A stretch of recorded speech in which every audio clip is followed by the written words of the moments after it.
L'agent judiciaire de l'État est un haut cadre de la présidence de la République, placé sous l'autorité du chef de l'État. Comme son nom l'indique, il est chargé de gérer le contentieux judiciaire tant en demande qu'en défense. C'est-à-dire, lorsque l'État veut engager une action judiciaire contre toute personne, qu'elle soit physique ou morale, c'est l'agent judiciaire de l'État qui agira.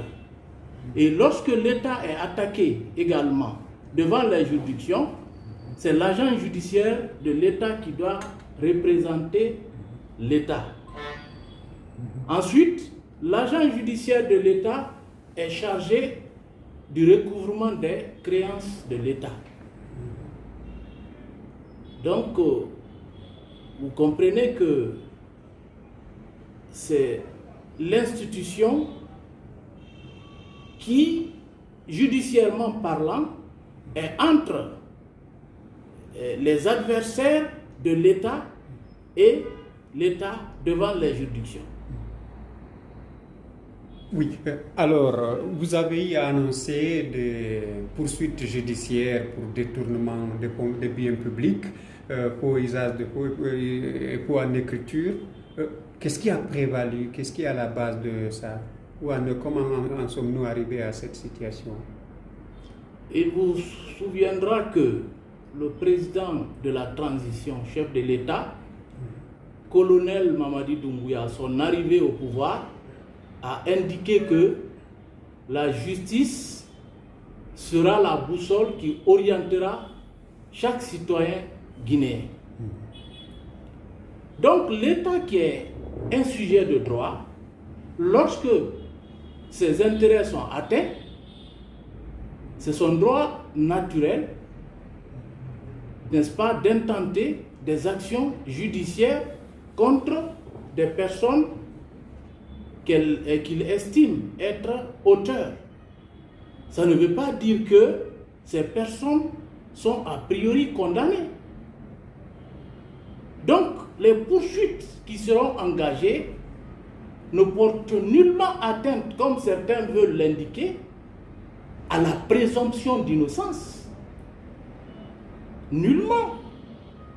Ces actions judiciaires, je le réitère, ne porteront atteinte à la présomption d'innocence, qui est un principe sacro-saint en droit.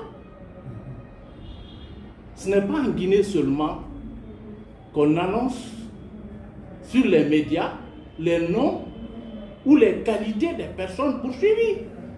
Cela n'est pas le propre de la Guinée seulement, parce que l'opinion a droit d'être informée. Surtout, il s'agit des fonds publics. Le chef de l'État tient à la récupération de tous les fonds détournés. Il tient également à ce que toutes les personnes suspectes, je dis bien suspectes, pas coupables, puissent être poursuivies devant les juridictions de la République. Et c'est le rôle de l'agent judiciaire de l'État. Oui, alors ce qui a fait déborder le bas, c'est le fait que, semble-t-il que c'est la première fois que l'annonce d'une poursuite judiciaire contre des hauts cadres de l'administration, notamment des présidents des institutions, soit annoncée par l'agent judiciaire de l'État. Sur quelle disposition du décret 083 vous vous êtes basé pour faire cette annonce? D'abord, ce qui indique que l'agent judiciaire de l'État ne peut pas s'exprimer au nom de l'État pour annoncer des poursuites n'ont aucune base légale pour dire que l'agent judiciaire de l'État n'a pas cette qualité, qu'il ne peut pas s'exprimer. Dès lors que l'agent judiciaire de l'État est le représentant légal de l'État en matière judiciaire, vous venez d'indiquer vous-même les dispositions du décret instituant l'agent judiciaire de l'État.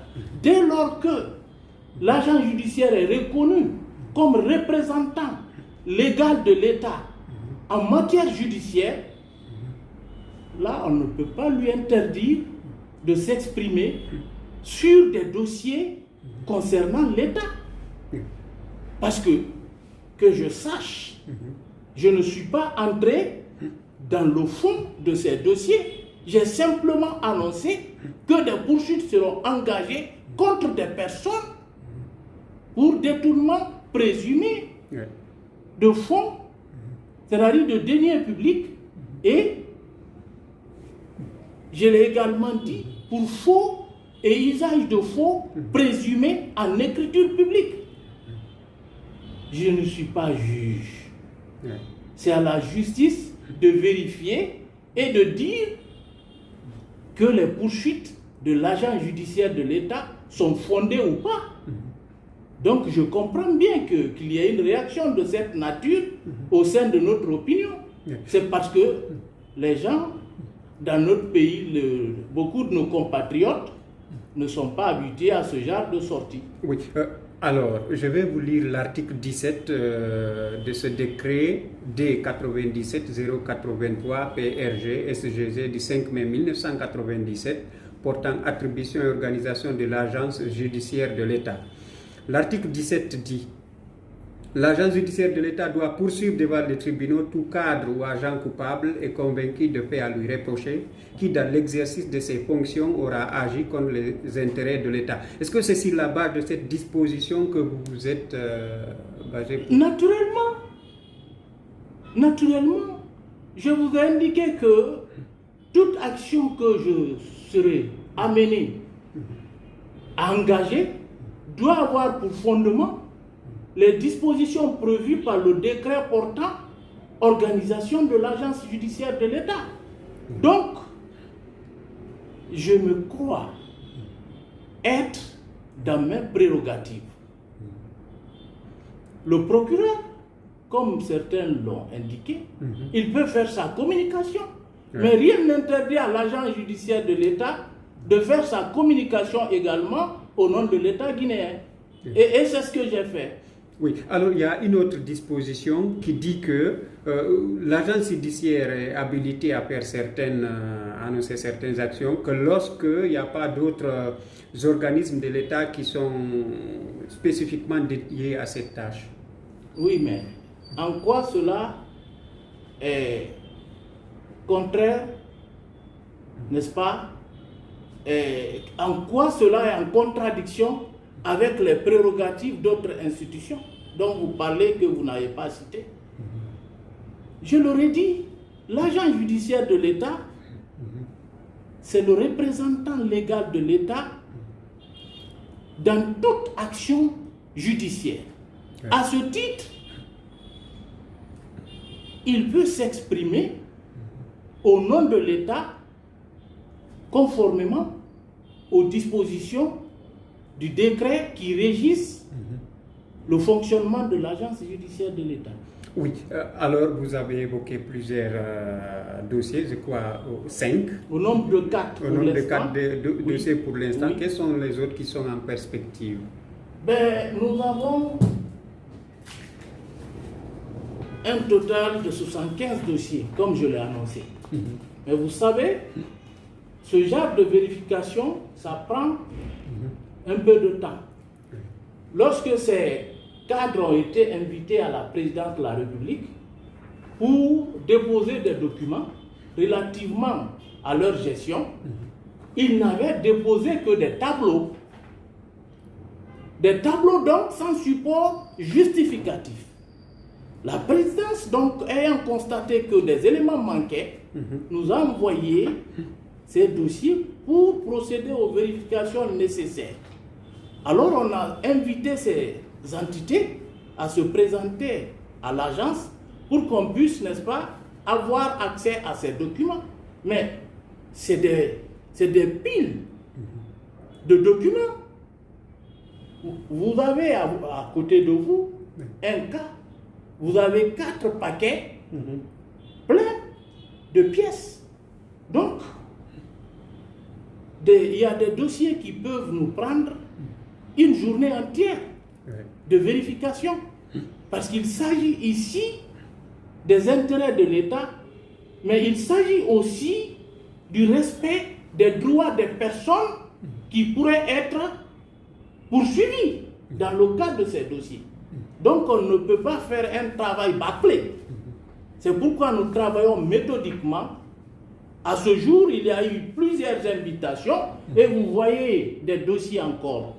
Ce jour, j'ai invité 4 services de l'État. J'ai déjà reçu deux services. Il reste deux autres services. Chaque jour, nous recevons 4 à 5 services de l'État avec des documents, des documents importants et dans des paquets très volumineux qu'on ne peut pas examiner à la hâte.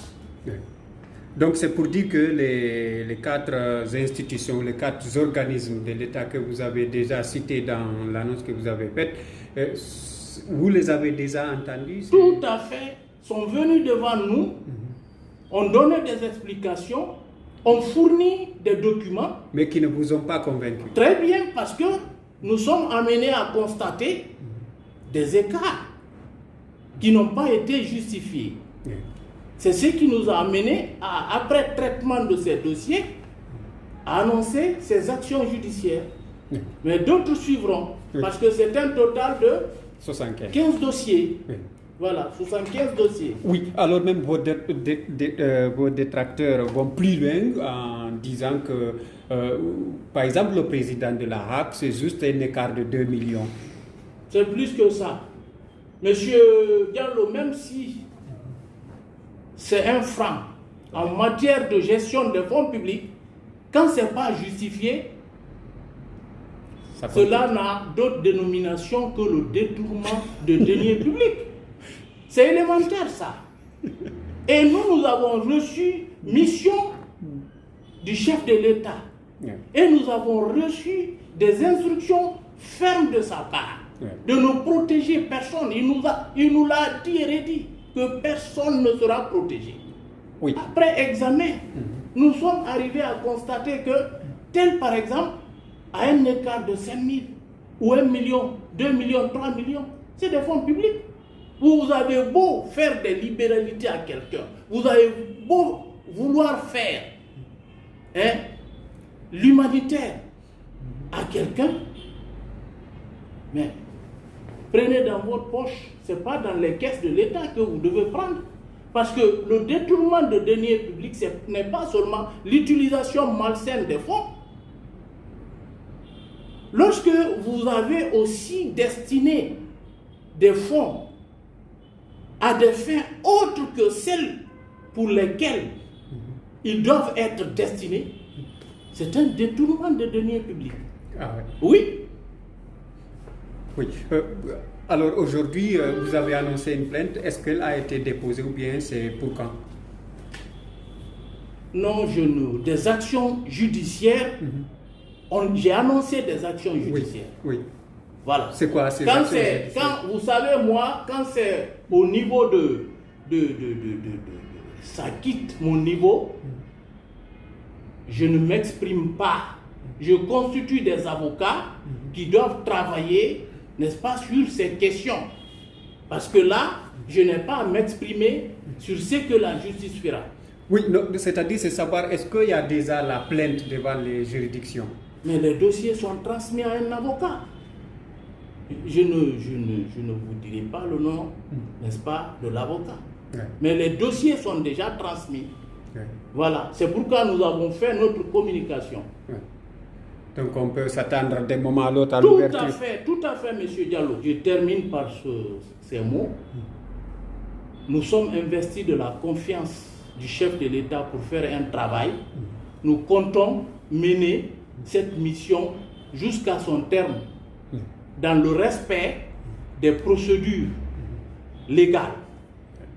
Et l'opinion nationale et internationale, n'est-ce pas, nous la rassurons que tout ce qui sera fait dans le cadre de cette mission sera dans l'intérêt supérieur de la République de Guinée. Pas de règlement de compte. Pas de règlement de compte. Le chef de l'État était très clair. Il nous l'a dit. Vous n'allez contre personne, vous n'allez pour personne. Vous avez une mission bien définie, faites votre mission. Et lui aussi, il s'attend à des critiques. Puisque dans toute œuvre humaine, c'est comme ça. Il faut s'attendre à des critiques naturellement. Tout ce qu'on fait ne sera jamais apprécié de la même façon par les observateurs. Et j'aime la contradiction. Comme l'a dit l'autre, c'est de la contradiction que naît l'élaboré.